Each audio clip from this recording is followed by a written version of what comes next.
Hola, buenos días a todos. Soy Cristina Sancho, presidenta de la Fundación Wolters Kluwer. Muchas gracias por acompañarnos esta mañana en una nueva edición de los encuentros profesionales, que es la segunda del curso 2020 y 2021 y la cuarta que celebramos en formato virtual desde que comenzó la pandemia en marzo del año pasado. Estos encuentros se llevan celebrando por parte de SADE Law School y la Fundación Wolters Kluwer desde el año 2013, con una periodicidad trimestral, 4 veces al año. Y es un orgullo para las dos instituciones haber sido capaces de adaptarnos a este formato online de manera, la verdad, que bastante ágil y con cierto éxito, puesto que hemos conseguido tener audiencias mucho más amplias que las que obteníamos en el formato presencial, que tiene la ventaja de que se puede hacer networking y para eso, entre otras cosas, se montaron los encuentros profesionales, pero se llega a un número de profesionales pues más limitado, lógicamente. Se celebraban en Madrid y confiamos en que podamos volver a celebrarlos presencialmente en la sede de SADE en Madrid en el futuro. Pero haremos un formato combinado porque estas audiencias internacionales además nos parecen muy interesantes.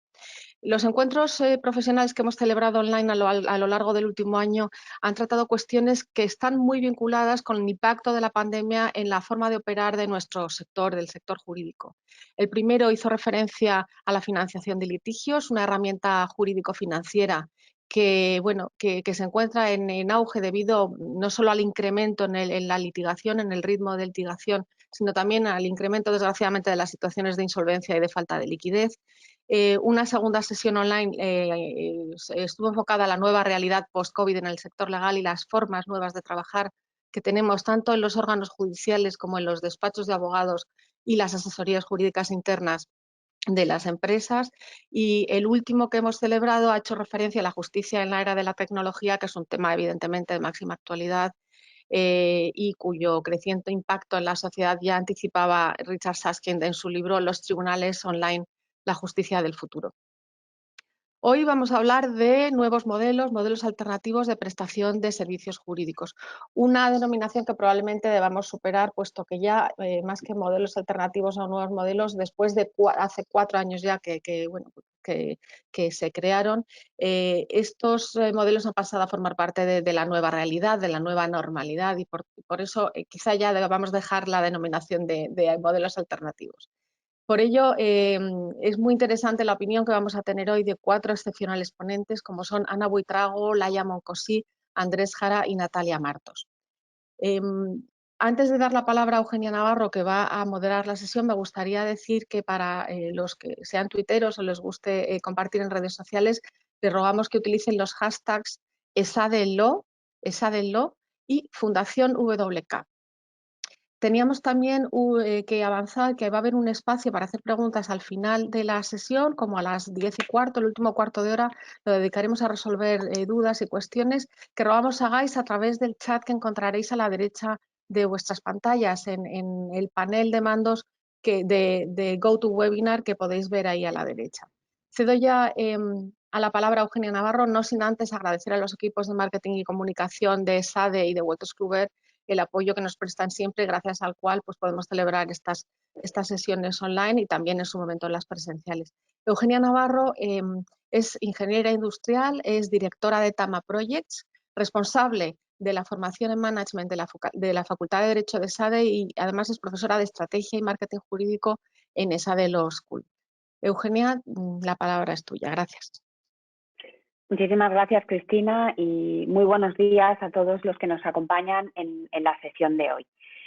Desde que los proveedores de servicios legales alternativos interrumpieron en el mercado legal en el mundo en el año 2000 con acción en Nueva York y aproximadamente hace 4 años en España, y hablando con Andrés, fundó su empresa en el año 2015, han sido vistas por los principales actores del mercado legal con una mezcla de escepticismo, curiosidad, y a pesar de que estos modelos vienen respaldados con el éxito en los mercados anglosajones, en mercados tan tradicionales como puede ser el español o el latinoamericano, queda un camino por recorrer. Y yo creo que la evangelización, y lo hablaremos con nuestros ponentes, ha sido una de las primeras prioridades de estos modelos, explicar y entender las bondades y las diferencias con lo que se ha denominado las firmas tradicionales.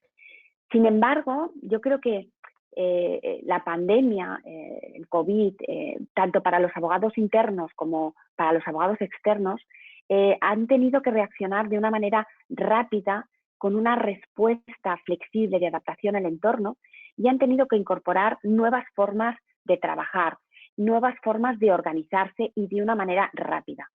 El COVID ha actuado como un acelerador de la transformación digital, pero lo más importante, algo que subyace, es que se ha perdido el miedo a utilizar nuevos modelos, nuevas formas, y hay un apetito por la innovación.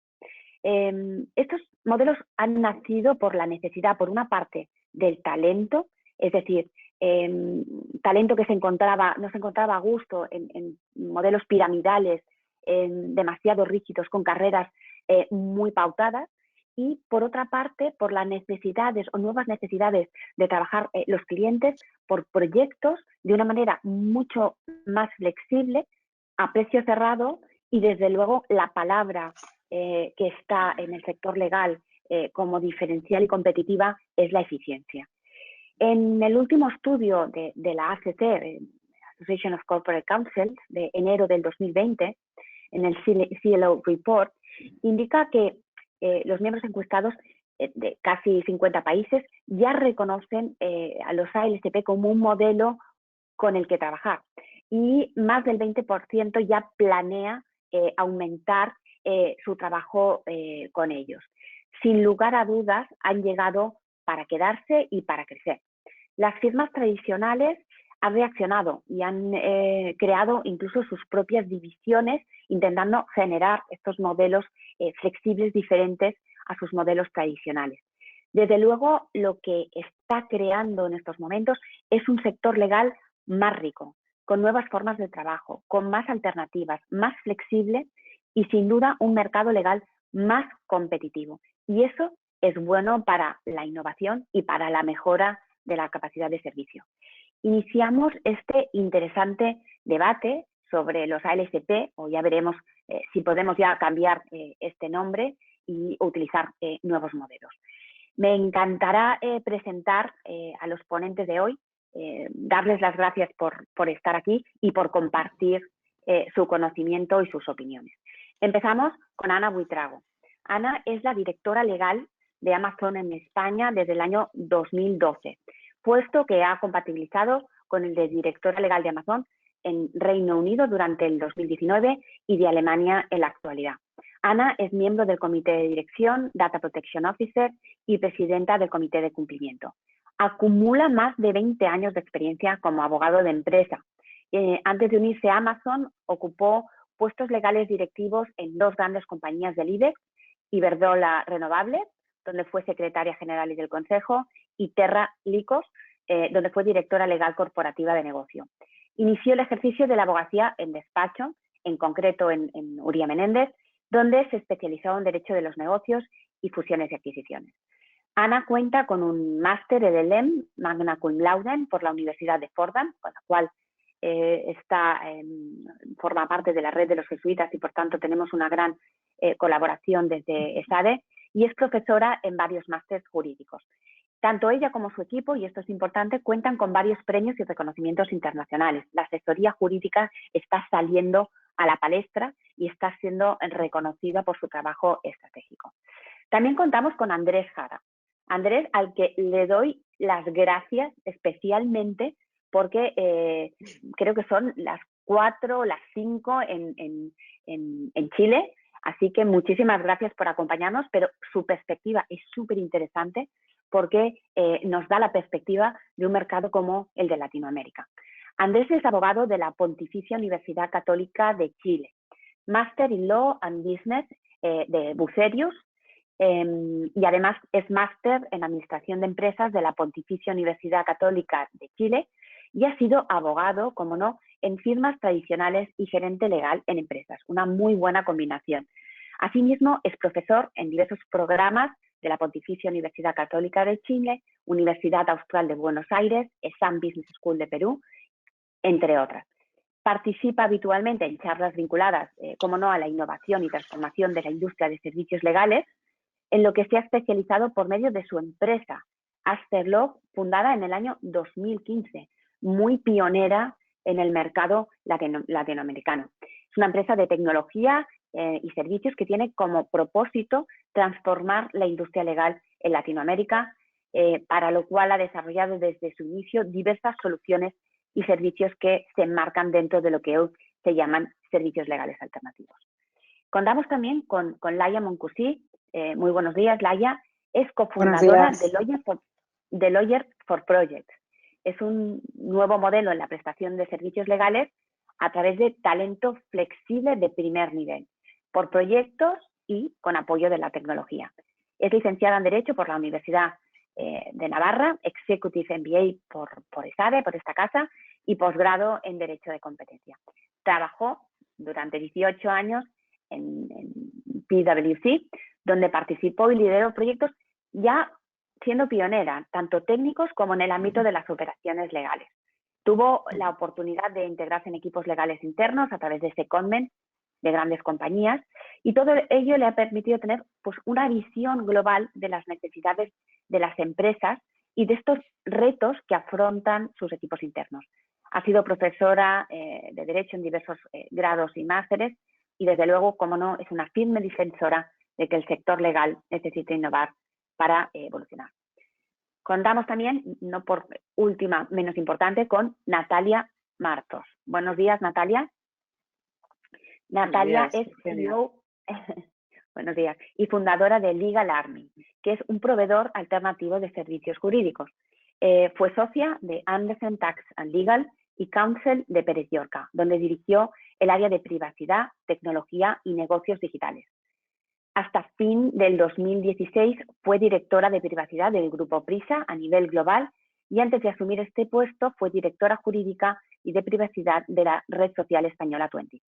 Ha sido incluida en el directorio de Best Lawyers en 2018, 19, 20 por su práctica en Derecho Tecnológico, y fue galardonada por The Legal 500 como una de las 70 mejores directoras jurídicas de la península ibérica.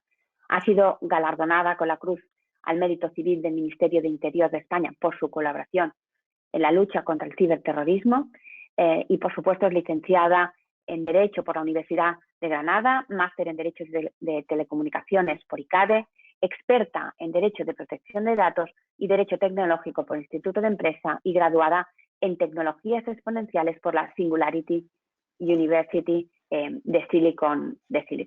Bueno, vamos a empezar, y te voy a preguntar, Andrés, vamos a centrar el tema. ¿Qué se considera que es un ALSP y qué tipos existen? Bueno, primero agradecer la invitación, y muy contento de poder compartir en esta mesa con tan grandes talentos como todos los que han sido invitados, así que todo un honor. Y yendo al punto que mencionas, Eugenia, bueno, primero rescato las palabras anteriores de que el concepto alternativo, yo creo que ya somos varios los que tratamos de renegarlo, ¿cierto? Y tratar de eliminarlo de la ecuación y de la definición. Y entendiendo eso, como muchos sabrán, las categorías han tendido a ser bastante dinámicas. Es decir, ¿qué es una ALSP y cuáles son esas categorías? Todos ustedes conocen probablemente el reciente ranking que saca Chambers and Partners hace ya un año atrás, pero también los estudios que se hicieron casi el 2018 por Thomson Reuters, en donde también se intenta hacer una especie de clasificación, ¿cierto?, de qué son y quiénes son los ALSP. Y desde esa perspectiva, probablemente hoy día los ALSP están clasificados en 4 grandes categorías, pero también existen alguna flexibilidad o interpretaciones distintas. Esas 4 grandes categorías son empresas o prestadores de servicio que están abocados a lo que llamamos servicios legales externalizados, es decir, y administrados, que en sus siglas en inglés básicamente son los Managed Legal Services, que son básicamente grandes paquetes de necesidades jurídicas que las empresas externalizan a terceros. Lo segundo es la administración o la externalización de procesos legales que tienen mayores espacios de parametrización o recurrencia, que es lo que se denomina Legal Process Outsourcing, en donde ejemplos muy clásicos son, ¿cierto?, los procesos de escrituración o procesos hipotecarios bancarios, procesos de debida diligencia, actualización contractual, revisión documental, entre otros tipos de actividades. Por otro lado, también se tiende a incorporar dentro de estas categorías las plataformas de talento, o más bien, más que los marketplaces propiamente tal, aquellas empresas que de alguna manera han logrado destruir o descomponer la pirámide tradicional de las oficinas o los despachos y generar realmente redes conectadas de talento descentralizado, ¿cierto? Nosotros en Alster hablamos mucho de las redes de talento descentralizadas y ágiles, en el sentido de que finalmente tú accedes a talento distribuido, que puede tener distribución geográfica, que es independiente, que trabaja por proyecto y al cual accedes en virtud de sus niveles de especialidad o de su, básicamente, naturaleza por su presencia geográfica u otras condiciones. Y finalmente también algunos tienden a incorporar dentro de esta categoría los servicios un poco más asociados al mundo tecnológico y sobre todo, yo diría, desde la tecnología hay una clásica discusión respecto a qué es legal tech y no legal tech, pero probablemente una de las condiciones transversales a estos prestadores de servicios que los llevan a determinarse como alternativos están dados por el uso permanente de la tecnología o el activo de la tecnología como un pilar diferenciador. En segundo lugar, su estructura de propiedad. Tienden en general a ser prestadores de servicio que tratan de también eliminar el modelo del partnership model y tratan de incluso traer inversores externos para poder apalancar básicamente su crecimiento. Tienen equipos multidisciplinarios y por lo tanto no tan solo son abogados quienes trabajan dentro de esas organizaciones y los que les permite aplicar metodologías de project management o metodologías ágiles de gestión, entre otros atributos. Y sin querer extenderme mucho más, porque el tiempo es limitado y sin duda llevarles el interés para todo, creo que también muchos han tendido a generar una confusión o una categorización de género-especie, con lo que se ha empezado a conocer o se conoce desde algunos años como el New Law. Y hay una cierta confusión porque algunos hablan de que la ALCP o estos prestadores de servicios legales alternativos son el género, New Law sería una especie dentro de ese género, y eso genera evidentemente ciertos niveles de confusión, siendo que el New Law tradicionalmente se ha entendido como despachos que han innovado en su propuesta de valor y en sus metodologías de trabajo, pero siguen siendo prestadores de servicios legales particularmente y quizás no insertan mucho, excepto estos productos o la paquetización de productos, la eliminación de sus estrategias de precios, de horas facturables y otros. Entonces, creo que es un ambiente que no tiene una definición clara. Yo creo que probablemente cada uno de los aquí presentes podrá tener o incorporar otras categorías, pero en términos generales ese es el espectro y de eso hablamos cuando estamos enfrentándonos frente a esa definición.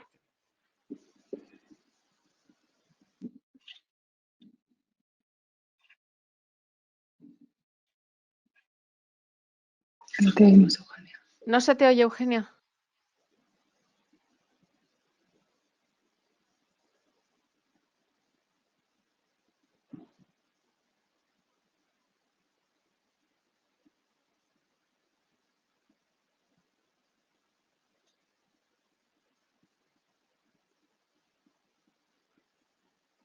Ahora, Andrés, retomando un poco lo que tú dices y desde luego con esta confusión que hay en estas palabrejas que han ido apareciendo dentro de lo que es el sector legal, Laia, ¿nos podrías decir un poco la diferencia que hay entre Managed Services, lo que se ha denominado LPOs, los ALCP? ¿Nos lo podías aclarar? Porque han salido estas nuevas palabras muy insertadas dentro del sector legal, pero que generan ciertamente confusión. Sí, buenos días a todos. Sí, a ver, como decía Andrés, las diferenciaciones no siempre son claras. Los Legal Managed Services o Managed Services y el Legal Process Outsourcing o LPO son categorías o segmentos de ALSPs. Yo creo que en esa afirmación podríamos estar todos de acuerdo. Y se recurre a este tipo de categorías o segmentos para buscar eficiencias y reducir costes.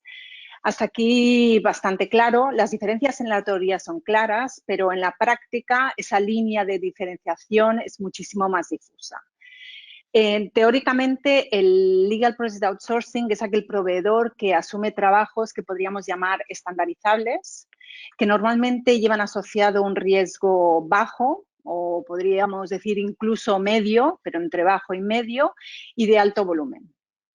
Normalmente podría ser, por ejemplo, o un ejemplo de ellos podría ser la revisión masiva de contratos. El Legal Managed Services va un paso más allá. Al final, yo creo que Andrés utilizaba una expresión que me ha gustado mucho, proveedores de servicios delegados.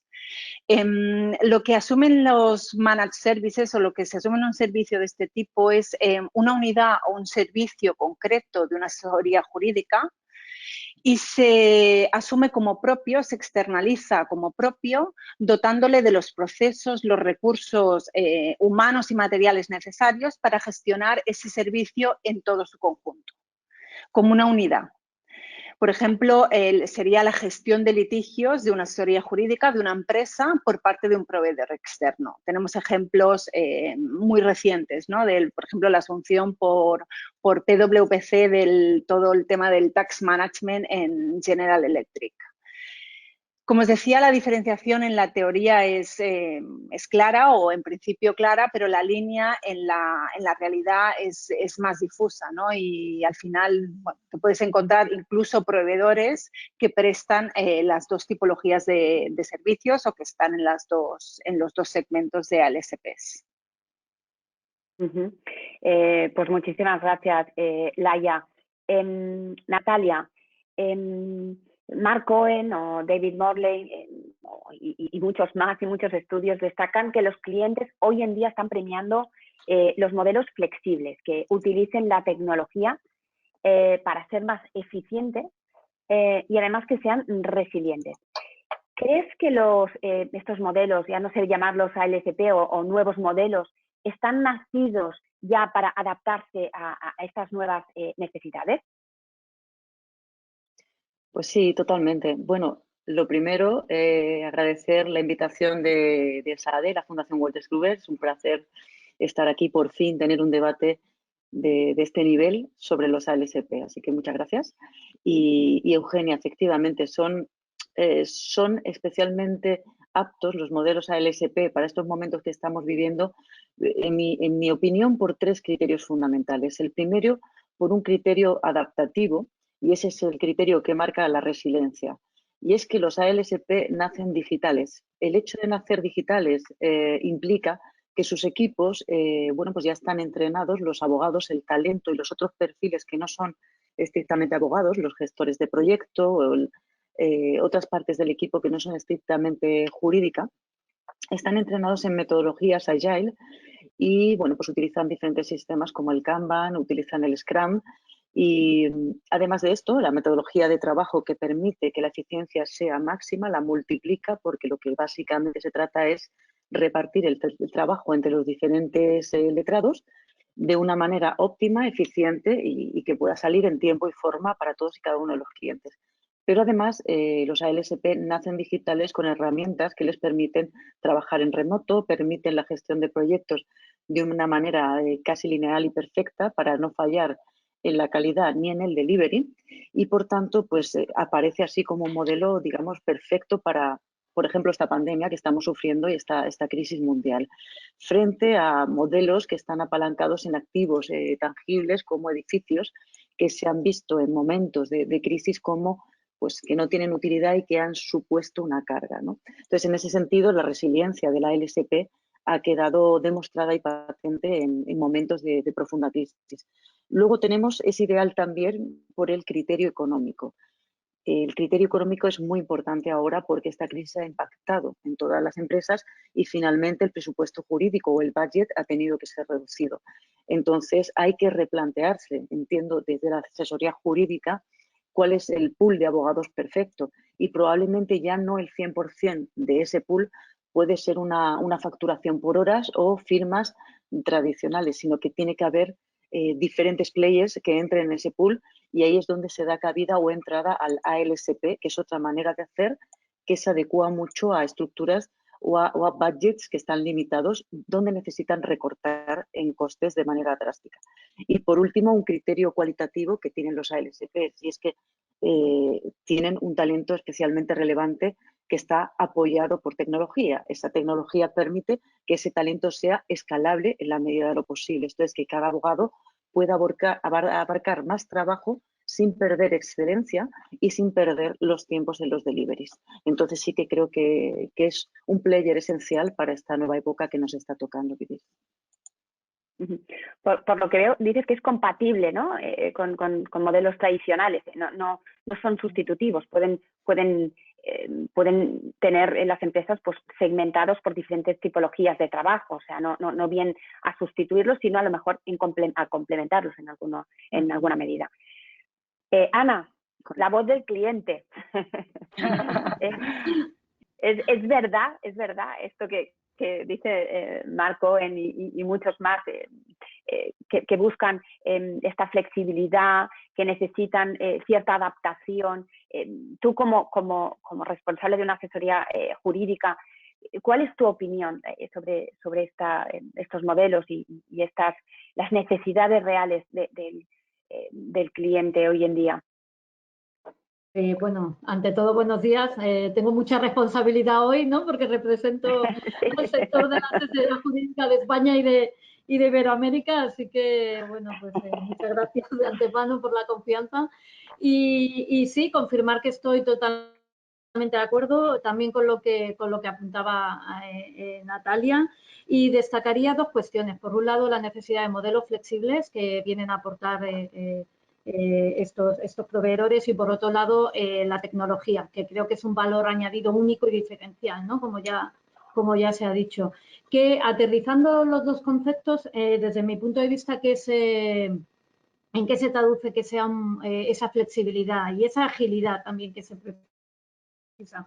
Pues en varios aspectos. El primero de todos es que te ofrece esa plataforma de talento donde te puede ofrecer o abogados individuales, otro tipo de perfiles más escasos, más difíciles de encontrar y que a lo mejor no son necesarios de manera permanente en la asesoría jurídica, sino para un proyecto concreto, ¿no? Y ahí yo destacaría, en cuanto a tipo de candidato, también el hecho de que te permite incorporar a la asesoría jurídica de manera temporal, en principio al menos, un talento que es el talento con experiencia in-house, con experiencia previa en asesoría jurídica, que no vas a encontrar normalmente, no siempre, pero no es tan habitual en los despachos. ¿Y por qué digo? Porque este talento temporal es muy importante, porque normalmente los profesionales que se incorporan temporalmente tienen que integrarse muy bien desde el primer momento, tanto con el equipo legal como con los equipos de negocio, y tienen que actuar con bastante autonomía y agilidad. Y eso está mucho más entrenado en dos tipos de profesionales: o el abogado con experiencia in-house previa, aunque sea en otro sector, o bien precisamente estos profesionales que están en estas nuevas plataformas, que están ya habituados, incluso entrenados para esa integración, donde además la tecnología, como venís diciendo, juega un papel esencial.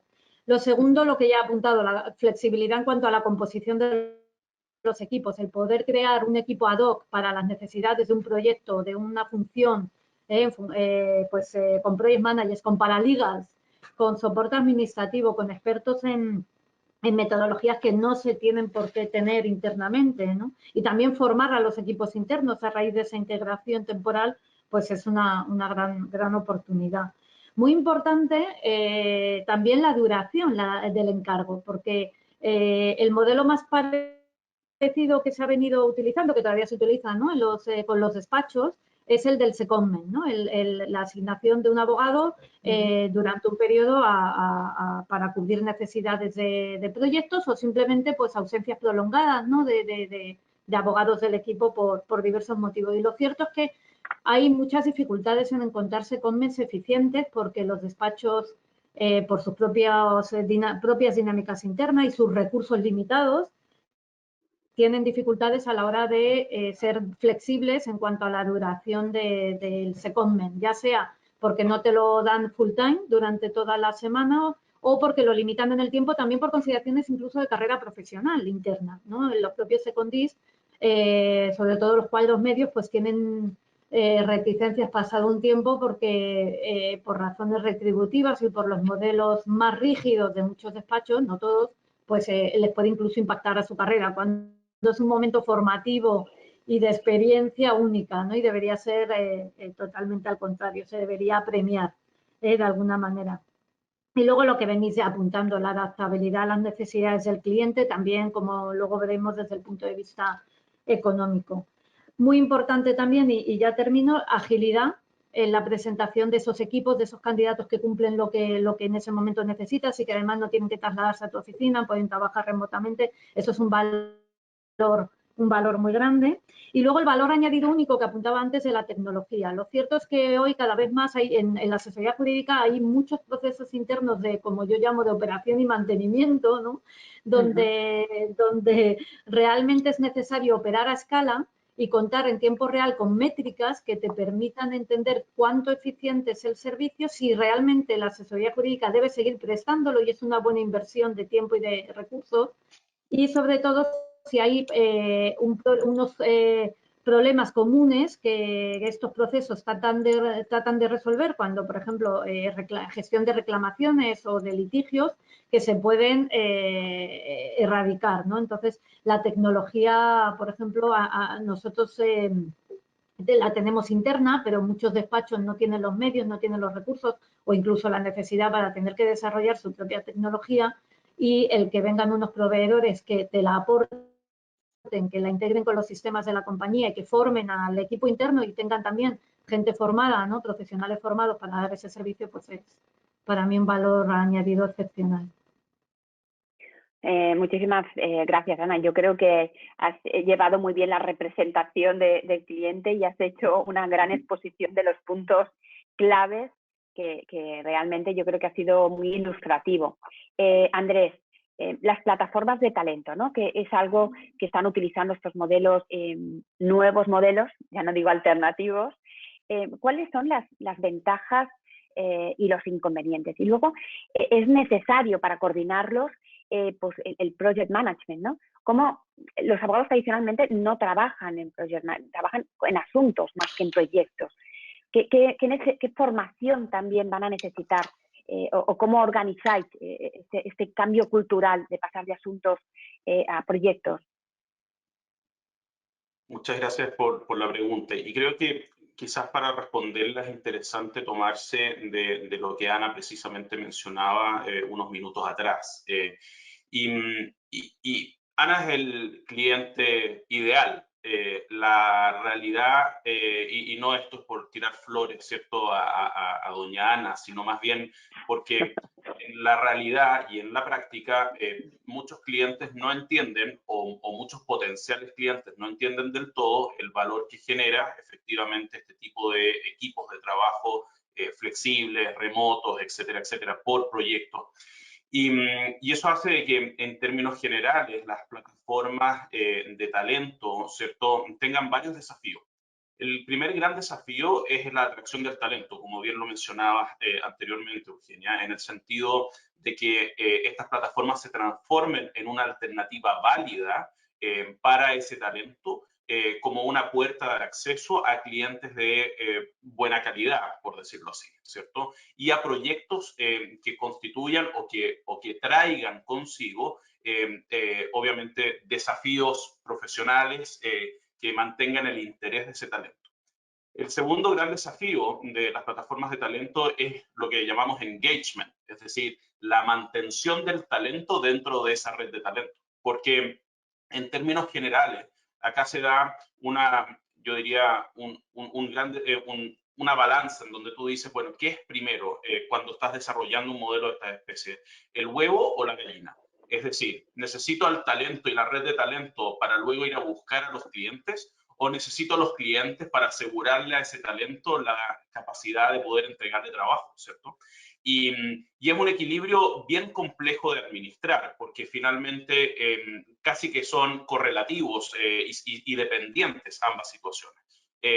Por lo tanto, el inicio de proyectos de estas características o de empresas que se basan en ese tipo de modelo es un inicio bastante complejo, porque muchas veces no tienen la red de clientes de la calidad o que valoran finalmente la existencia de la plataforma y de la red de talento, y lo que hace mucho más difícil también atraer al talento para que sea parte de tu red. Y ese es un tremendo desafío. Y el otro gran desafío está muy de la mano con la segunda parte de la pregunta, que es qué metodologías requieren esos abogados, porque Ana también lo anticipaba muy bien, que es deseable que esos abogados tengan la capacidad de insertarse rápidamente en los procesos productivos en los cuales están obviamente siendo insertos o a los que se les está asignando como proyecto.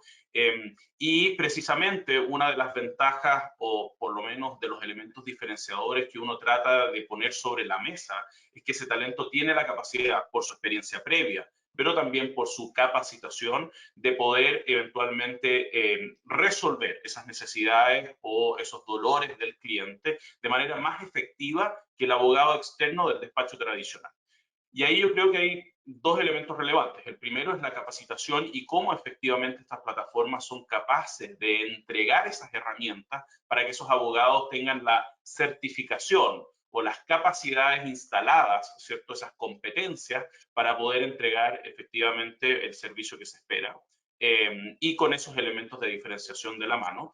Y ahí hay un tremendo trabajo de educación, muchas veces en los abogados, porque los abogados, y esto lo sabrán ustedes muy bien también desde SADE y por el trabajo que hacen educativo, es que finalmente el abogado no ha sido entrenado muchas veces en esas competencias y carece de esas competencias. Y eso significa de que en la educación basal de gran parte de los abogados, el conocimiento de las metodologías ágiles, como mencionaba Natalia previamente, ¿cierto? El conocimiento de project management o legal project management, como hoy día se le conoce, ¿cierto? Es muy escaso. Y el costo de educar a ese talento para efectos de poder contar con esas capacidades instaladas también es alto. Y muchas de estas plataformas no tienen grandes equipos, ¿no es cierto?, de capacitación, no tienen, como lo logró hacer Axiom en algún minuto, lo que llaman el Axiom University, ¿cierto?, que es básicamente este espacio de certificaciones para los talentos internos, de forma tal de poder acreditar y validar que esos talentos tienen los skills o las competencias necesarias para desarrollar su rol. Y por otro lado, aparte de la educación, está la relación con el cliente, es decir, cómo uno garantiza y asegura que cuando se inserta este talento dentro de eventualmente la organización, esas capacidades se desplieguen y se vea realmente el cliente impactado y satisfecho porque ese talento trae consigo ciertas competencias complementarias que quizás incluso en su equipo no estaban presentes. Entonces, la propuesta de valor es una propuesta de valor que suena muy bonita en el papel, ¿cierto? Pero no es trivial su cumplimiento, porque efectivamente tiene todos estos componentes de por medio y requiere en cierta medida la necesidad de que exista un esfuerzo adicional por parte de estas plataformas de talento de incorporar esos elementos dentro de la base de talento o la red de talento que tiene disponible. Y finalmente, para cerrar el punto, que también me tomo un poco de lo que menciona Ana, algo que yo sí he visto y es un clásico, yo creo una clásica conversación con los clientes que tienen apetito por probar estas redes de talentos por proyectos, es el hecho de es decir, la diferenciación en los incentivos que existen en esa relación comercial. ¿Y por qué lo digo así? Porque en términos generales el despacho tradicional, y eso lo advertía Ana en un inicio, tiene pocos incentivos a mandar el mejor talento. y tiene pocos incentivos porque tiene un costo de oportunidad muy alto. Finalmente, el despacho tiene a un abogado dentro de su base de abogados, naturalmente entrenado para facturar por hora, en la gran mayoría de los casos, con un costo de oportunidad asociado a que ese abogado deje de facturar por hora, ¿cierto? Y en donde el envío de ese abogado a un secondment tradicional no necesariamente es visto como un premio para el abogado en el desarrollo de su carrera dentro del despacho, sino en algunos casos incluso es visto como el plan B, ¿cierto? Porque el abogado quizás no está haciendo la carrera de un socio tradicional dentro del despacho. Y eso genera una serie de incentivos perversos o de distorsiones dentro de la relación, porque finalmente ese abogado quizás no va a tener el nivel de motivación por entregar el máximo, ¿cierto? Y sobre cumplir las expectativas del cliente en esa relación, porque finalmente, ¿cierto? Está siendo utilizado por el despacho en una estrategia de fidelización y en donde queda muy claro que quizás el seguir ese camino no necesariamente está promoviendo o generando, ¿cierto?, un paso hacia adelante en su carrera y en su desarrollo dentro del despacho. Entonces, salvo que el despacho tradicional tenga una estrategia y una política de secondments como parte de sus estrategias de capacitación, de talento, etcétera, etcétera, la verdad que los incentivos de mandar el mejor talento son bajos.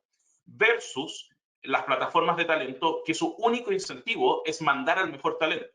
Porque en la medida que generen la mejor experiencia para ese cliente, evidentemente, ¿cierto? Ese cliente o ese potencial cliente va a volver a comprar el servicio. Entonces, creo que los incentivos en el despacho tradicional versus las plataformas de talento son completamente, ¿cierto?, antagónicos en cierta medida y muy virtuosos cuando el talento es lo requerido y esas capacidades adicionales son las requeridas por el cliente, en el caso de las plataformas de talento. Pero tienen todos estos desafíos y estos componentes que no son triviales y no son fáciles de administrar. Muchas gracias, Andrés. Vamos a hablar también de modelos de facturación y de precios, ¿no? En diferentes estudios, y el último estudio de SADE también nos dice que el precio y el modelo de facturación se convierte en uno de los atributos clave también de selección en proveedores de servicios jurídicos.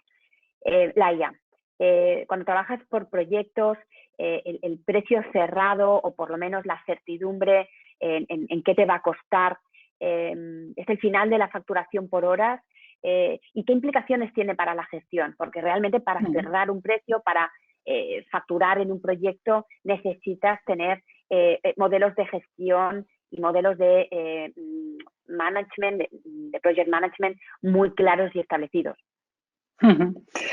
Sí, a ver, digamos, yo creo que el fin de la facturación por horas está ligado también al trabajo por proyectos, ¿no? Al final, cuando tú trabajas por proyectos, puedes planificar el trabajo, puedes eliminar aquellos elementos que no son necesarios, puedes establecer un calendario, puedes establecer unos hitos.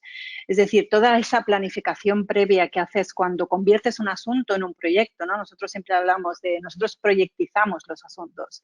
Es decir, cualquier asunto, por pequeño que sea, intentamos convertirlo en un proyecto, porque creemos que eso te da... tiene un doble beneficio. Tiene un beneficio para el cliente porque tiene esa planificación, tiene esa visibilidad, tiene esa transparencia, ¿no?, en lo que es la prestación del servicio. Tiene un beneficio para el abogado o la abogada que desarrolla, que ejecuta ese proyecto, porque sabe lo que tiene que hacer y en qué momento lo tiene que hacer. Y efectivamente, para el project manager que está haciendo el seguimiento de ese proyecto, es mucho más fácil cuando todo está planificado. Y cuando todo está planificado, también es más fácil establecer un precio cerrado. Es decir, al final, todos estos nuevos modelos, yo creo que si algo tienen en común es la búsqueda de la eficiencia. La facturación por horas, por definición, no es eficiente. No digo que tenga que ser totalmente abandonada. Existen supuestos en los que el propio cliente te dice, oye, yo prefiero que me factures por horas. o existen supuestos en los que es prácticamente imposible establecer ese alcance, ese scope, ¿no? Pero son, desde luego, en nuestro modo de ver, son residuales y hay que hacer el esfuerzo, ¿no? Y a veces los clientes, cuando nosotros abordamos un determinado asunto, se sorprenden un poco en la labor previa, ¿no? De entender esas necesidades y de planificar la ejecución del proyecto, porque verdaderamente existe un trabajo que nosotros vemos como un trabajo intenso, pero que en el fondo es una inversión precisamente para tener esa visibilidad, para saber dónde estás, para saber qué objetivos tienes que cumplir y sobre todo para tener un precio cerrado, ¿no? que permita al cliente y a las organizaciones de hoy en día alcanzar el famoso más por menos que todas demandan. Muchas gracias, Laia. Natalia, tu opinión sobre este tema de la facturación por horas y también de estas plataformas de talento, tu visión un poco desde tu modelo y desde tu experiencia.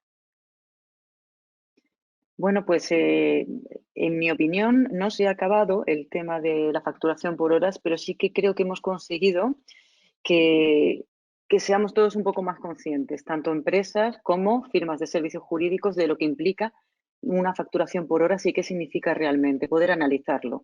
En ocasiones, lo que se hace con la facturación por horas es un traspaso de costes que no tienen que ser directamente el trabajo jurídico fino que necesita el cliente, y por eso creo que es importante este ejercicio y que todos hayamos subido a la palestra a explicar un poco el asunto de la facturación por horas, que también me parece claramente ineficiente. Sin embargo, coincido con Laia en que se seguirá manteniendo para determinadas instituciones, algunos asuntos muy particulares, seguirá manteniéndose, y también porque evidentemente da un mayor rédito económico a las firmas, o sea, eso es innegable, ¿no?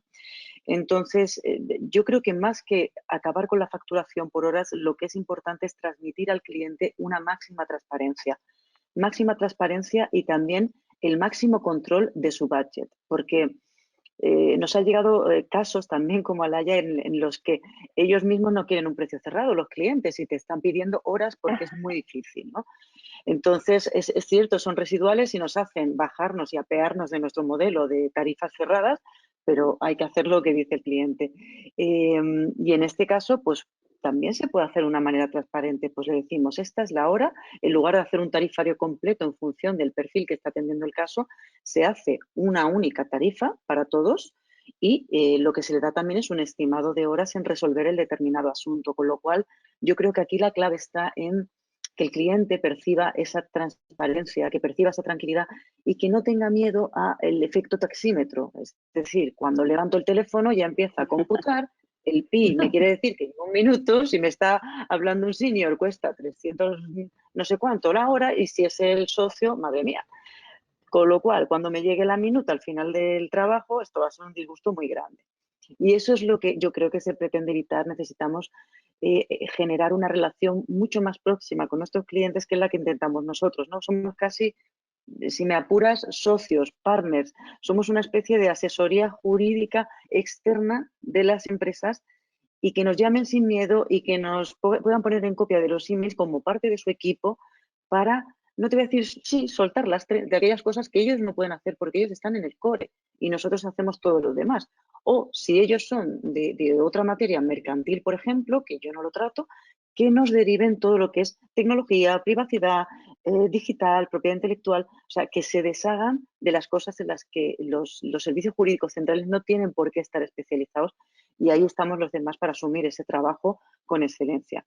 Y por otro lado, esto trae un problema, lógicamente, porque si yo ofrezco, los ALSP ofrecemos unas igualas retainers sin límite de horas ni de consultas para favorecer esta comodidad con el cliente y este nuevo modelo de trabajo mucho más colaborativo, pues hay un peligro, ciertamente, que trabajemos sin fin o que acabe perjudicando al cliente. Es una de las dos. Por lo tanto, la manera de hacerlo, en mi opinión, es utilizar un ERP potente que controle muchos KPIs, muchos parámetros. Esto es, que controle la gestión de los proyectos, que coordine a los equipos de abogados cuando están trabajando en un proyecto para que no se solapen y para que podamos verificar la calidad del trabajo y el delivery para siempre llegar en tiempo.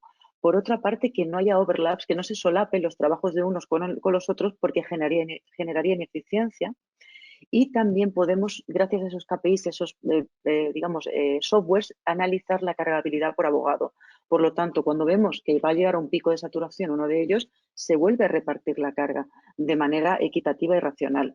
A la vez, podemos determinar con estas herramientas cuánto está costando cada cliente, si está siendo nuestro trabajo rentable, no rentable, y al final de los días lo que nos permite en esta relación, como os digo, transparente y muy honesta con el cliente es cada 6 meses o cada año sentarnos cara a cara, revisar con estos informes que saca el Project Manager de todo lo que hemos hecho para él. Oye, ¿cómo vamos? Pues vamos bien, bajamos la iguala, subimos la iguala, pero un ejercicio puramente transparente en el que ganamos los dos, siempre.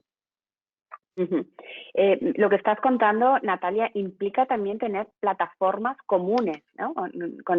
con el cliente de trabajo. O sea, ir un paso más allá. A día de hoy, correcto, Eugenia. Ese sería el paso ideal. Muchos anglosajones ya lo tienen implementado, probablemente también en España, que son esas plataformas colaborativas donde no solamente el trabajo del día a día o los tickets que se van asignando a la firma alternativa que te va resolviendo cositas, sino también que puedan tener acceso a un dashboard donde ellos vean sus asuntos, el gasto que llevan incurrido, y ese sería el ideal. Por ahora, o por lo menos en nuestro caso, nosotros tenemos el nuestro y lo que hacemos es facilitar esos informes a todos los clientes para que vean blanco sobre negro en qué han invertido, dónde tienen más necesidades, dónde tienen quizás que invertir más, dónde no es tan necesario nuestro servicio.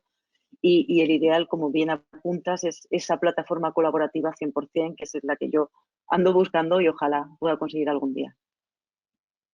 Muy bien, muchísimas gracias. Ana, te toca a ti. Estamos hablando de proyectos, de precio cerrado, de ese cambio también en la manera de trabajar con este partnering con los proveedores. ¿Realmente esto se está convirtiendo en diferencial, en generar nuevas opciones de selección basadas en el modelo de trabajo, más allá que únicamente el trabajo legal técnico, por decirlo de alguna manera? Obviamente es un valor añadido, clarísimo, ¿no? No tiene por qué. Creo que los despachos se pueden perfectamente subir al carro, no es incompatible, pero no está, ¿no? Seguimos viendo todavía una inercia hacia la facturación por horas por pues una preocupación, ¿no? de rentabilidad, entiendo, y también porque incluso los modelos de carrera internos también están basados en ello, lo cual impacta, entiendo, pues muchas cosas, ¿no? Pero lo cierto es que la realidad se impone, los proveedores de servicios, no quiero decir alternativos, se están abriendo, ¿no? Y además porque importan de manera muy ágil modelos anglosajones, ¿no? Están abriendo esa tendencia y yo creo que es ya imparable, ¿no? En mi experiencia, y ya se ha dicho, ¿no? Por un lado, hay que equilibrar, hay que buscar el punto intermedio entre, por un lado, la necesidad que tiene el director de asesoría jurídica como responsable del presupuesto de planificar a año vista de manera eficiente y tener las menos desviaciones posibles y evitar, por lo tanto, sorpresas, manejar el presupuesto de manera eficiente porque va a tener uno de los KPIs de eficiencia de las asesorías jurídicas es la gestión del presupuesto. No necesariamente la reducción, pero sí que hay que justificar cada euro que se invierte en servicios tanto internos, por cierto, como externos, incluyendo en tecnología. Y, por otro lado, la otra parte de la ecuación es que, efectivamente, hay que encontrar siempre un equilibrio que sea que tenga en cuenta la necesidad de rentabilidad del partner de servicios jurídicos, porque si al final es ruinoso, genera mucha fricción, viene tarde y se pueden incluso producir rupturas, ¿no? de relación o malentendidos y demás. Entonces, ese valor añadido de entrar ya, ¿no? Como explicaba Natalia, como explicaba Laia, ¿no? Entrar al cliente, hacerle las preguntas que él ni siquiera a lo mejor ha tenido tiempo de pensar por desconocimiento, por falta de práctica y demás, y que le ayuden, ¿no? A gestionar con esa eficiencia, que es una demanda que tiene interna cada vez más acuciante, pues es desde luego de gran valor añadido. En mi experiencia, pues todos los modelos son compatibles, ¿no? Es que depende muchísimo del valor añadido y del asunto o el proyecto de que hablemos. El retainer o una iguala fija para aquellos servicios que son previsibles y recurrentes, pensemos en una secretaría, ¿no? de sociedades de un grupo, ¿no? Pues es perfectamente factible para ambas partes. A la sociedad jurídica le da tranquilidad y le da eficiencia y al proveedor pues, de servicios pues le da certidumbre. Presupuesto cerrado para proyectos también cerrados, específicos, acotados en cuanto al alcance y en cuanto a la duración, pues perfectamente para ambas partes también, siempre buscando, como digo, ese equilibrio, ¿no? Y lo más difícil, efectivamente, es cuando no toca otra. Hay determinados proyectos que, por lo menos en las primeras fases, luego ya se puede ajustar, hay que facturar por horas. Ahí lo que normalmente creo que ayuda a ambas partes es tener un tope cuantitativo a partir del cual el cliente, el proveedor tiene que levantar la bandera, decir si lo ha alcanzado para que el cliente pueda decidir en ese momento si sigue invirtiendo, si reconsidera el modelo o cuáles son los próximos pasos, ¿no? Muchísimas gracias, Ana. Entiendo que hay una segmentación diferente, ¿no? Antes era una segmentación, un asunto, una firma de abogados, y ahora, dependiendo de la tipología de tarea, se asigna a proveedores en función de sus ventajas y capacidades, ¿no? Es una nueva manera de segmentar. Esta es una pregunta para todos, pero voy a empezar por Andrés. Todos habéis sido pioneros luego le preguntaremos a Ana, todos habéis sido pioneros en el mundo de estos nuevos modelos. ¿Cuáles son las barreras que os habéis encontrado? ¿Cuáles han sido pues esos miedos? ¿Y cómo se ha recibido el mercado? Si creéis que ha habido, desde el inicio, ya ha habido un cambio en cuanto a la comprensión de las ventajas y de las bondades que ofrecéis en vuestros modelos. Andrés. Muchas gracias. A ver, lo primero que a medida que avanza el seminario, creo que algo que resulta bastante evidente para la audiencia es que estamos insertos dentro de un segmento del mercado que es B2B. Es decir, estamos hablando permanentemente del servicio a las empresas, no a las personas, ¿cierto? Y en general también estamos hablando, ¿cierto?, de clientes que tienen un nivel de sofisticación, ¿cierto?, suficiente para poder entender el valor que esta tipología de servicios o esta segmentación que previamente mencionaba Eugenia genera, ¿cierto? Y desde esa mirada, yo creo que uno de los grandes cambios que está del lado del prestador de servicios legales en general es entender que hoy día el mercado lo domina la demanda. Y esto creo que el mismo Mark Cohen en alguna oportunidad lo escribía, que era este shift, ¿cierto?, en la estructura del mercado, en donde era el que compraba el servicio que en rigor tenía el poder y era quien debía mandatar o indicar qué es lo que quería consumir, ¿cierto? Eso es algo que cambia mucho la manera en cómo los abogados durante muchos años, ¿cierto?, como en cierta medida monopolistas del saber y como grandes, digamos, dueños de nuestros tronos, ¿cierto?, veíamos como la manera en que debíamos relacionarnos con el cliente. Y también genera, obviamente, una manera de poder aproximarse al cliente muy distinta. Y ahí recojo lo que dice Natalia. Yo creo que uno de los factores críticos para poder entender el valor que generan este tipo de soluciones está en la transparencia de la información. Y eso se manifiesta en la estrategia de pricing y en múltiples otros factores, digamos. Pero si es que no somos capaces de entender o de demostrar el valor generado, ¿cierto?, y de entender el valor percibido por parte de nuestros potenciales clientes, la verdad que en general nos vamos a encontrar con muchas barreras. Si no somos capaces de demostrar el valor que genera la segmentación de la oferta, en este caso, la verdad que va a ser muy difícil insertar. Entonces, dicho eso, las dificultades que uno va enfrentando en el camino, o por lo menos las que, y ahí voy a hablar a título totalmente personal, más que como alguien que ha observado el mercado, están dadas por la desconfianza asociada básicamente a la calidad. Eso es un factor predominante en la conversación con los potenciales clientes. Siempre existe el cuestionamiento de si es que el talento que uno ha sido capaz de reclutar o la calidad del entregable que uno va a ser capaz de entregar está al mismo nivel, ¿cierto?, que una oficina de abogados tradicional. ¿Por qué? Porque existe la percepción de que la oficina de abogados tradicional aparentemente tiene estructurada esa pirámide para poder controlar efectivamente la calidad del trabajo entregado. Cuestión que creo que es una aberración conceptual, pero sí existe esa restricción, ¿cierto? O ese yo diría, pasivo histórico, ¿cierto? En la relación cliente-despacho. En segundo lugar, otra de las barreras que uno observa también, y está muy de la mano con la discusión que se tenía respecto de la estrategia de la valor hora versus, digamos, otros tipos de modelos alternativos de definición de precios, o los famosos alternative fee arrangements, ¿cierto? Está dado por la incapacidad que tenemos muchos de los prestadores de servicios de poder hacer que el cliente compare peras con peras y manzanas con manzanas.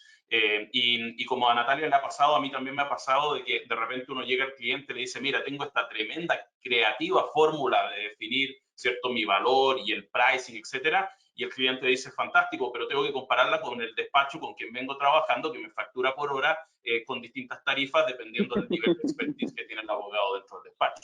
Entonces, ¿cómo puedo compararlo? Porque no entiendo cómo compararlo. Y nuevamente vuelvo al punto central. ¿Cómo somos capaces de demostrar al cliente efectivamente el valor? No quiero quitarle, obviamente, más tiempo a los otros expositores, pero esas son algunas ideas que se me vienen a la cabeza cuando esa pregunta se plantea. Laia, desde tu experiencia, aterrizando ya también en el mercado español como Natalia, ¿cuáles son estas principales barreras?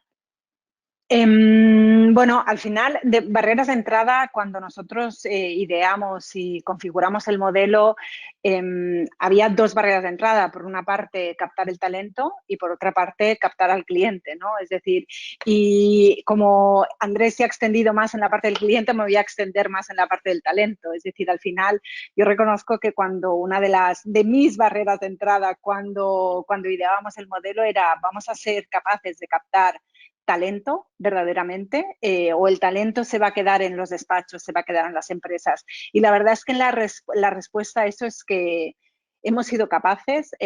Yo creo que el mercado en ese sentido el mercado español está preparado. Es decir, hay muchísimo abogada, asesor, consultor legal de muchísimo talento fuera de los circuitos habituales y cada vez más.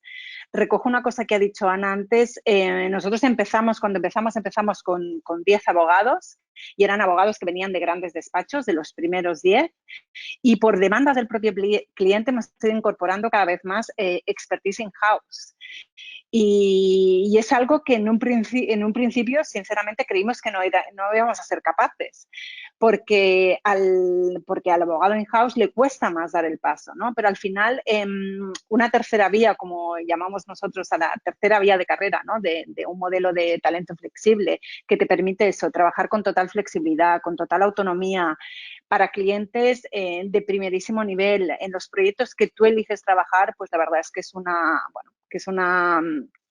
opción muy válida, que no tiene que ser tampoco para toda la vida, pero que puede ser en un momento de tu vida por tus circunstancias personales o por otros proyectos profesionales que te pueda encajar. Con lo cual, las barreras de entrada en ese sentido no han sido afortunadamente las que nosotros creíamos que iban a ser, y en ese sentido hemos sido muy capaces de captar ese talento. Y en cuanto a los clientes, coincide un poco con lo que ha dicho Andrés. Al final las reticencias han sido parecidas. El entendimiento tanto del modelo en sí como de las ventajas por la tipología de clientes a los que nosotros nos dirigimos, que son empresas pues medianas y grandes, ha sido total. Pero sí que es cierto que en un primer momento hubo muchísima evangelización y progresivamente pues se ha generado, ¿no?, esa confianza necesaria para decir, bueno, vamos a probar algo nuevo y vamos a ver si ese algo nuevo permite darnos esa excelencia técnica a la par que otros elementos diferenciales que no estamos encontrando en el modelo tradicional, ¿no? Muchas gracias, Laia.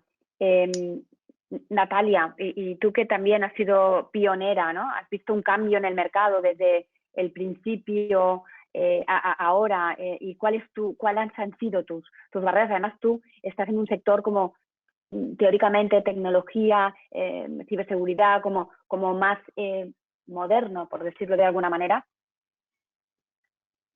Correcto, pues efectivamente las barreras al principio era ese miedo al cambio, el escepticismo de los clientes, de ese mantra de pensar si es más barato tiene que ser peor y no tiene que ser peor. Lo que pasa es que nos quitamos muchos costes que no necesitamos y nos vamos, digamos, al neto, donde está el valor real, es un buen asesoramiento muy ágil, muy rápido, estar muy cerca de nuestros clientes casi como partners, ¿no? Entonces, efectivamente, nuestra barrera de entrada muy al principio pues fue el hecho de no tener una gran firma sólida con X años y digamos ese bagaje que te da el tiempo, ¿no? Esa ha sido la principal barrera porque, claro, genera escepticismo en un principio y también miedo al cambio. Pero también es cierto que en el sector en el que nosotros operamos, el target de clientes es eminentemente tecnológico, moderno, digital, hablamos de negocios digitales y ahí ha funcionado muy bien. Por tanto, yo creo que cuando arrancamos, si había ese escepticismo por parte de los clientes más tradicionales, pues oye, es que no estaban preparados para esto o que no había un encaje y tampoco pasa nada. Pero sí que es cierto que con el paso del tiempo, ya estamos en nuestro tercer año, ha cambiado y mucho gracias a esa labor de evangelización que comentaba Laia y que, vamos, yo me he desgastado y he predicado mucho. Espero que no en el desierto porque sí que ahora están muy receptivas todas las empresas y a día de hoy pues tenemos la suerte de poder asesorar a multinacionales extranjeras, nacionales, a empresas de IBEX, por supuesto, como no, como empezamos en nuestros inicios con startups de larga atracción y alto impacto. Pero ya abarcamos un sector que es relevante y nadie se cuestiona si es mejor o peor, sino que ya formamos parte del pool como un player más, ¿no?, del sector jurídico. Pues muchísimas gracias. Ana, te pregunto a ti, representando al cliente, cuando oíste hablar por primera vez de estos modelos, o qué miedos o qué preguntas considerabas que eran necesarias para entender o para comprender estos modelos innovadores, desde luego en el mercado legal español y entiendo que latinoamericano, dentro de un mercado tan tradicional como son los mercados español y latinoamericano.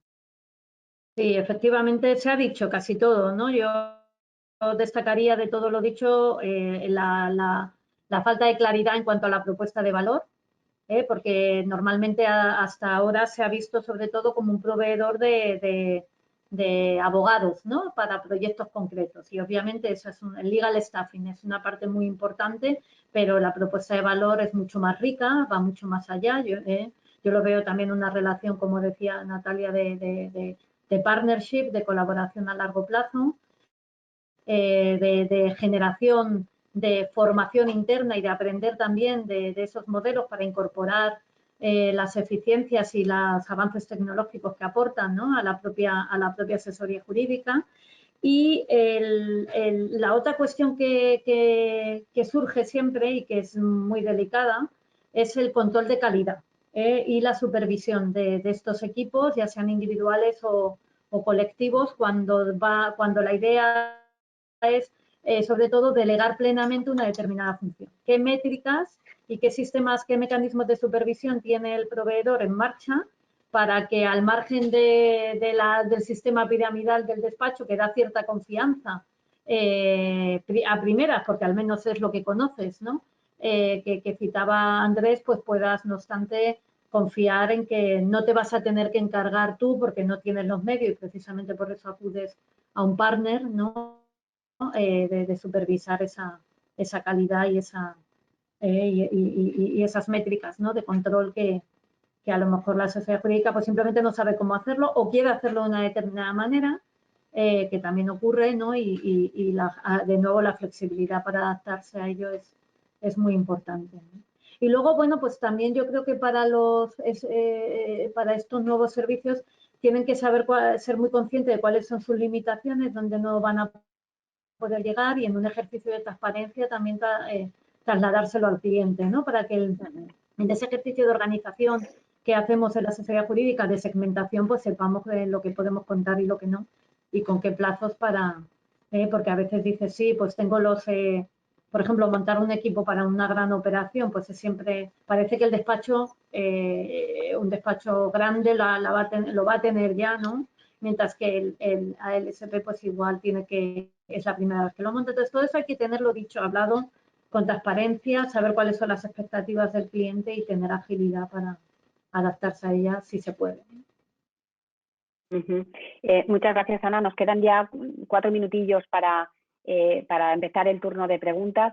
No quisiera dejar de decir que algunas firmas tradicionales también han montado o han intentado montar sus plataformas de talento, como ha podido ser Peerpoint de Allen & Overy o Vario de Vincent Mason. O sea, que realmente esta ventaja competitiva en el mercado, esta nueva necesidad que se puede compatibilizar con las firmas tradicionales, pues desde luego también están reaccionando las firmas tradicionales montando este tipo de plataformas. Estamos en una fase de derecho y me gustaría, como pioneros también que sois, que dieseis alguna recomendación, y tenemos pocos minutos, para esa gente que se enfrenta al nuevo mercado más rico y desde luego más competitivo. Yo lo digo en el sentido positivo, porque desde luego nos llevará a replantear, repensar nuevos modelos y nuevas formas de prestación de servicios, incluso a generar más emprendedores dentro de un sector legal que ha sido tan tradicional durante tantos años. Andrés, rápidamente, brevemente, ¿qué recomendaciones nos darías? Yo creo que es para todos evidente de que el camino tradicional de las dos carreras típicas, es decir, el camino por el despacho hasta llegar a ser socio o el camino de la asesoría jurídica hasta llegar a ser el director jurídico, no son los últimos y los únicos caminos. Y una de las virtudes hoy, y no soy yo quien lo dice, hay múltiples textos y probablemente personas con bastante más experiencia que yo que lo ratifican, es que hoy día se abre un abanico de oportunidades para los abogados y la carrera y el desarrollo de la carrera, en la medida de que tanto las facultades que imparten la carrera del derecho como en programas de posgrado contribuyamos a entregarle a los abogados competencias que tradicionalmente no han sido entregadas. Y el estudiante, por su parte, comprenda de que esas competencias adicionales no significan sacrificar su carrera. Yo recuerdo cuando decidí estudiar el MBA, ¿cierto? Y cuando estudié el MBA o el máster anterior en Bucerius, y trabajaba en un despacho tradicional, me miraban con bastante recelo, entendiendo de que yo iba en algún momento a guardar mis códigos, ¿cierto? E iba aparentemente a dedicarme a los negocios. Esa era como la percepción. Yo creo que esa percepción sigue existiendo. Y yo creo que esa digamos, limitación de nuestro entorno, de nuestra cultura, de la manera, de la historia que acarrea la carrera del abogado, sigue existiendo. Sin embargo, es una barrera que hay que derribar, porque efectivamente hoy día hay múltiples otros roles que el abogado puede desempeñar dentro de una organización o múltiples otras competencias que agregan mucho valor, los legal technologists, los legal project managers, entre otros roles que se han ido abriendo y que antes ni siquiera uno pensaba que podían ser una opción. Incluso se pensaba que eran opciones de segunda categoría, siendo que hoy día pueden ser mucho más atractivas que la carrera tradicional. Así que eso por mi lado. Perfecto. Laia. Bueno, a ver, totalmente de acuerdo con Andrés. Al final, en el mercado jurídico actual está claro que no basta con conocer la ley, hay que conocerla y hay que formarse y hay que tener capacidades técnicas, pero las capacidades no técnicas cada vez son más importantes y, bueno, prestigiosas universidades están formando, como ESADE, por ejemplo, el diploma 360 de ESADE es un muy buen ejemplo, ¿no? Es decir, necesitamos abogados que sepan de gestión de negocio, que sepan de gestión de equipos, que sepan de project management, que sepan de tecnología. Está claro que no es posible saber de todo, pero creo que las universidades, las facultades deben hacer un esfuerzo por llegar a ese tipo de capacidades, ese tipo de competencias que en el mundo del mañana van a ser tan necesarias, en el mundo de hoy y en el de mañana. Natalia. Pues yo, muy parecido, o sea, repetiría los mensajes de Andrés y de Laia. Para mí es formación, formación y formación, y que, bueno, teniendo en cuenta que Derecho es una carrera tremendamente clásica y que tradicionalmente ha sido cerrada, estanca, por favor, que la configuremos de otra manera, que traigamos otras disciplinas, que los chavales puedan aprender a programar, que se acerquen a la tecnología, que se acerquen al project management, que metan más idiomas, porque al final la programación es otro idioma más, no solamente el inglés, francés, alemán, todo enriquece, y que no piensen que el derecho se puede hacer exclusivamente de una sola manera. Hay muchas vías y yo les animo a pensar este vocablo que dicen fuera de la caja, que no esté todo prehecho y preconcebido, sino que piensen fuera, que sean libres y que las instituciones pues abran sus planes de estudio a muchas más disciplinas que no son estrictamente saberse los 4 libros de civil y, en fin, lo que ya sabéis. Ana. Bueno, desde mi punto de vista yo lo enfocaría que puede aportar una LSP a alguien que empieza, ¿no? Como alternativa al despacho o a la asesoría jurídica. Y yo creo que, desde luego, los primeros años de carrera, salvo que lo tenga, o sea, profesional, salvo que lo tengas muy claro, deberías buscar, ante todo, experiencia enriquecedora, de calidad y que sea muy formativa. Y bueno, si os apetece ir por esta vía, pues hay que asegurarse que hay un pipeline, hay una cartera de proyectos, de clientes y una base formativa importante. Y también para los ALSP, igual que para los despachos, es un reto seguir formando a sus abogados en los primeros años. Huir de la especialización, aprender y absorber todo lo que podáis. Y en empresas aprenden muchos soft skills, ¿no? Con lo cual, como esta agilidad, trabajar en equipo, tecnología también. Con lo cual yo sí le veo las ventajas para, sobre todo si la vocación es ser in-house, pero quizá no podéis empezar desde cero en un in-house. Esto abre mucho las puertas porque te va a dar a conocer a varias empresas, sectores, etcétera. Siempre y cuando la formación sea de calidad. Muchísimas gracias. Permitidme una pequeña cuña publicitaria. SADE acaba de lanzar junto con el MIT un certificado profesional en Legal Tech que cubre todos estos aspectos, estos soft skills y desde luego conocimiento en tecnología, en Legal Tech, en marketing y desarrollo de negocio, también en CAM.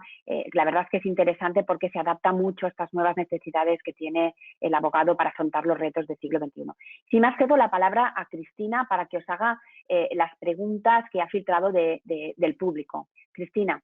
Muchas gracias, Eugenia. Gracias a todos. La verdad es que estamos sacando un montón de ideas interesantes. Yo he tomado casi una media docena de hojas de apuntes que luego ordenaré. Nos han llegado varios comentarios de agradecimiento por el interés de la sesión y luego preguntas concretas. Camilo Chauvin o Chauvin, no sé si es francés el apellido, nos dice que se hace hincapié en la tecnología como factor clave y diferenciador de los ALSPs, pero sin embargo la tecnología está también muy presente en despachos tradicionales y hace referencia especialmente a las áreas legales de las Big Four. Pregunta en concreto, ¿dónde estaría la diferencia tecnológica de los ALSPs en relación con despachos tradicionales que igualmente hacen un uso intensivo de la tecnología? No sé quién quiere responder a esta cuestión. Yo feliz respondo. Muy bien. Pero antes quiero darle la palabra a mis coexpositoras porque no quiero tomarme la palabra, así que no sé si alguien quiere comentar antes, pero felizmente. Bueno, adelante. Adelante, Andrés. Sí. A ver, yo creo que hay una gran diferencia entre comprar tecnología y desarrollar tecnología, primero. Y la diferencia está dada y lo manifiesto desde el punto de vista del tránsito que muchos ALSP que dicen tener, digamos, capacidades tecnológicas han llevado adelante. Si es que uno revisa las historias de cómo han evolucionado empresas de Legal Process Outsourcing como Integron, United Legs, entre otros muchos, o empresas de gestión de talentos como Lawyer for Project o eventualmente Lawyers on Demand o Axiom, uno se da cuenta en términos generales de que el camino es un camino en donde efectivamente la tecnología, más que ser una herramienta que uno adquiere para efectivamente hacer más eficiente mi trabajo, se transforma en un espectro o un elemento esencial de mi modelo. Y esto lo reflejo, por ejemplo, en la historia de nuestra empresa sin querer ser autorreferente, pero nosotros partimos como una plataforma de talento. Transitamos hacia transformarnos en expertos en Legal Operations y efectivamente generar Legal Management Consulting, es decir, consultoría a asesorías jurídicas en el diseño de sus modelos operacionales. y terminamos desarrollando un equipo de tecnología, una célula completa de desarrollo, y hoy, de hecho, lanzando nuestro propio Enterprise Legal Management Software, nuestra propia plataforma de cara al cliente. Entonces, finalmente, yo creo que una cosa es usar tecnología de terceros y que me provean buenas herramientas, y otra cosa es construir tecnología y transformarlo en un elemento esencial de tu modelo de negocio. Y es ahí en donde yo creo que los ALSP han tenido una oportunidad bastante única al abrir básicamente su espectro de inversores, al tener a veces más capacidades de inversión o de innovación, ¿cierto? Y al tener el dinamismo o la agilidad como uno de los elementos esenciales dentro de su modus operandi. Y ahí yo creo que hay una diferencia radical respecto del despacho tradicional o los Big Four en cómo han enfrentado básicamente sus estrategias de digitalización. Pero sin duda hay excepciones y hay algunos que han ido a adquirir grandes compañías de tecnología también. Pero eso era lo que yo quería mencionar. No sé si alguno de los demás ponentes tiene algo que añadir o pasamos a la siguiente pregunta. Bueno, vamos a la siguiente entonces. Nos pregunta Antonio Manuel Puentes Moreno si los modelos estos denominados alternativos, que ya sabemos que ya no son alternativos, si exigen como condición indispensable que el abogado, consultor, asesor sea autónomo o si llegáis a acuerdos con despachos o firmas. Pone, por ejemplo, Legolex, que es otro ALSP, que incluye en su pool todo tipo de abogados autónomos y los que están en despachos. Laia, no sé si a lo mejor quieres responder tú a este tema. Sí, bueno, yo entiendo que aquí cada operador elige su modelo en particular, ¿no? En el caso, yo puedo hablar por Lawyers for Projects. Lawyers for Projects es, digamos, es un legal staffing o se insertaría dentro del segmento de legal staffing, aunque, como decía Andrés, también nos hemos abierto a hacer consultoría en el tema de legal tech y en el tema de legal operations, pero sí, el modelo en sí al final está pensado para abogados que no están vinculados a otra firma profesional.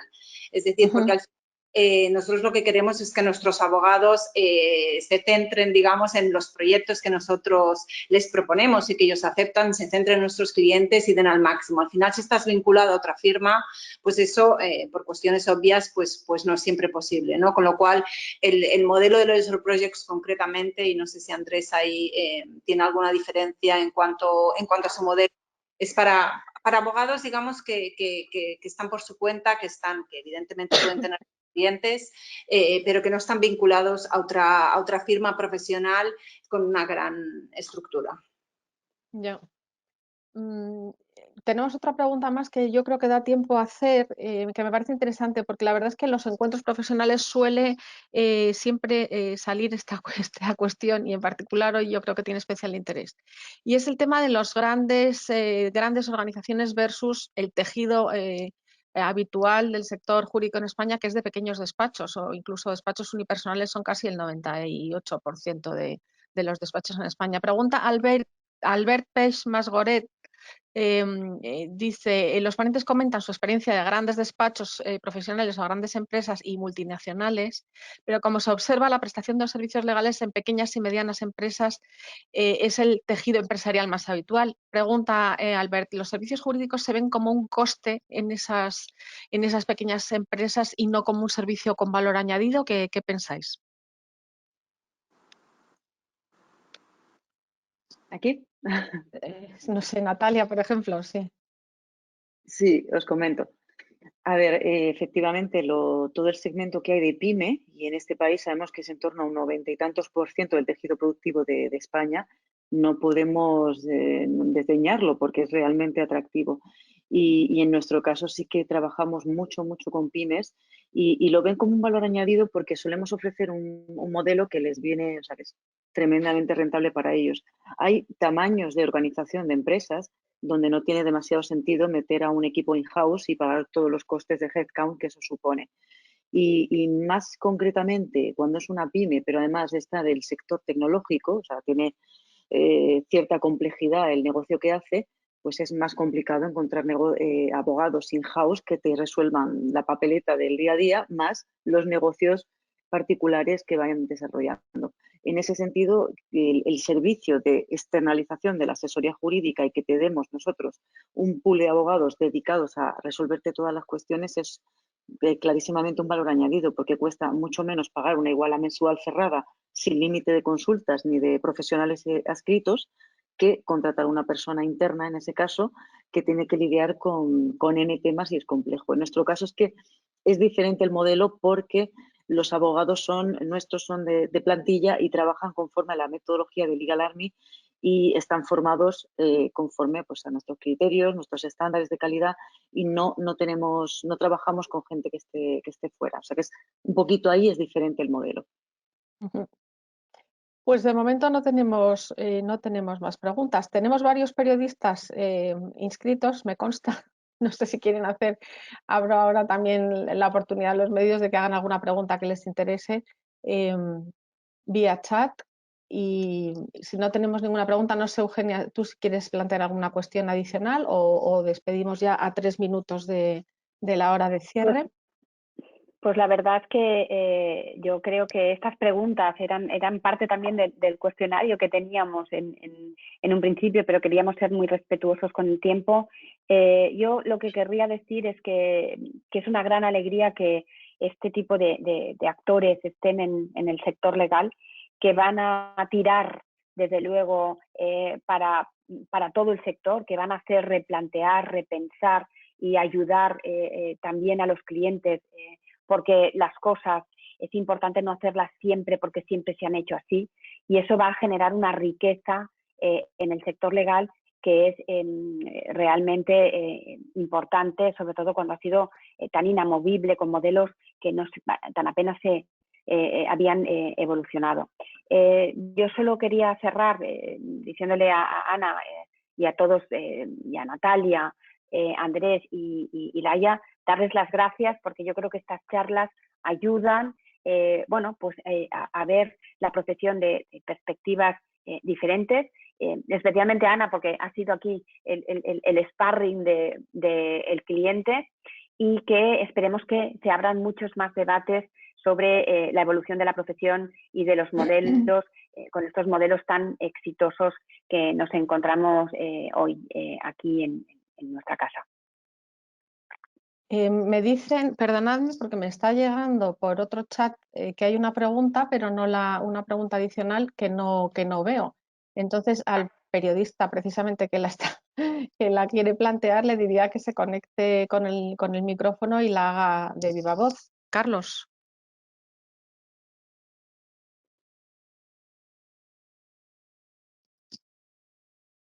Bueno, no sé si es que no encuentra el micrófono. Cristina, ¿ahora? ya tenemos la pregunta. Ah, vale, perfecto. Es que no estaba en el chat. Perfecto, ya la tengo aquí. Pregunta a Carlos Fernández. ¿El hecho de que algunos ALSP se orienten a la implantación de operaciones legales o la transformación digital de sus clientes no desvirtúa de algún modo el carácter jurídico de los servicios que ofrecen? ¿Qué características diferentes ofrecen este tipo de servicios frente a los tradicionales? Pregunta Carlos.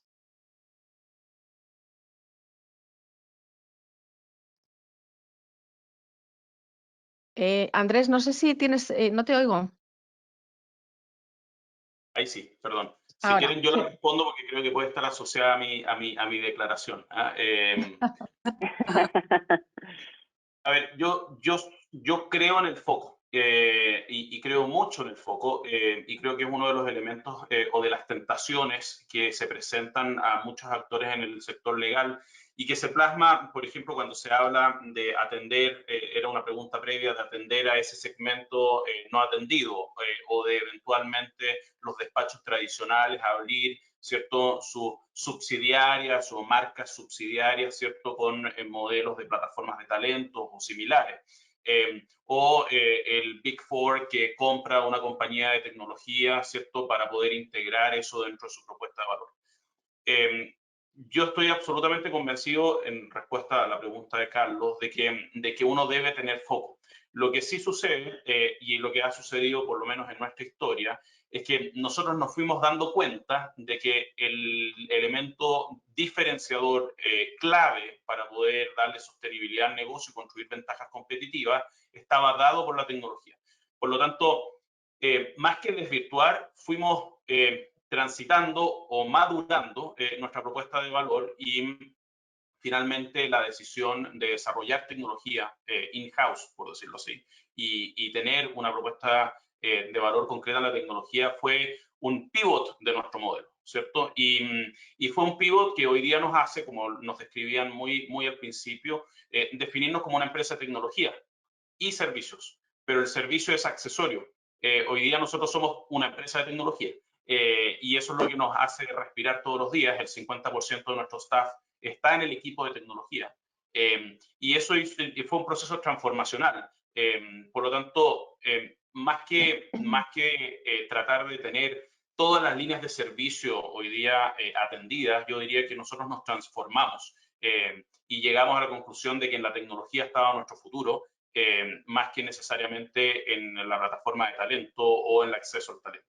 Aun cuando el talento sigue existiendo, y esto es el típico matrix de Boston Consulting Group, que me gusta mucho, la matriz estratégica, en donde tú tienes una vaca lechera y en donde tienes satélites exploratorios. Y evidentemente, cuando el satélite exploratorio empieza a cobrar relevancia y te empieza a generar ingresos y crees que es donde está la oportunidad, tú vas modificando tu modelo de negocios para poder, obviamente, hacer que ese satélite exploratorio se transforme en una vaca lechera. Y ese es el tránsito que yo creo que en el caso nuestro hemos seguido, pero sí creo de que estar en todos los negocios a la vez, a todos los segmentos, es un apetito que nace, pero un apetito insaciable que puede sacrificar obviamente el éxito del modelo de negocios que uno decida finalmente implementar. Bueno, supongo que otros modelos no son exactamente como el tuyo, ¿verdad? Estoy pensando en el de Laia o Natalia, son más jurídicos, seguramente, ¿no? Por terminar ya, son y 33, perdonad, pero tenemos que respetar también las agendas de todos. Me gustaría cerrar este encuentro, por supuesto, agradeciéndoos a todos, empezando por Eugenia, también Natalia, Laia, Ana y Andrés, vuestras intervenciones. Vais a recibir vosotros y todos los asistentes una grabación, un enlace a la grabación de esta sesión, una vez que la editemos un poco en los próximos días, por si alguien la quiere revisar más adelante o quien se haya inscrito y no haya podido asistir a la jornada de hoy. También me gustaría recordar que en YouTube tenemos colgadas todas las grabaciones de las sesiones previas, de las 4 o 5 ya que hemos celebrado en formato online, así que buscando Fundación Wolters Kluwer en YouTube encontraréis ahí el canal donde están todas las sesiones de estos encuentros profesionales con esa de los School colgadas. Por nuestra parte, colgaremos o compartiremos las conclusiones de la jornada en nuestros medios, en el diario La Ley, Noticias Jurídicas y en el suplemento legal del País 5 días, además de en redes sociales. Así que, bueno, en los próximos días habrá conclusiones por ahí compartidas que podréis utilizar. Muchísimas gracias a todos. Eugenia, no sé si quieres añadir algo, pero por mi parte, hasta la próxima sesión de los encuentros profesionales. Bueno, no, muchas gracias, Cristina, y que tengáis un buen día a todos y nos vemos en la próxima.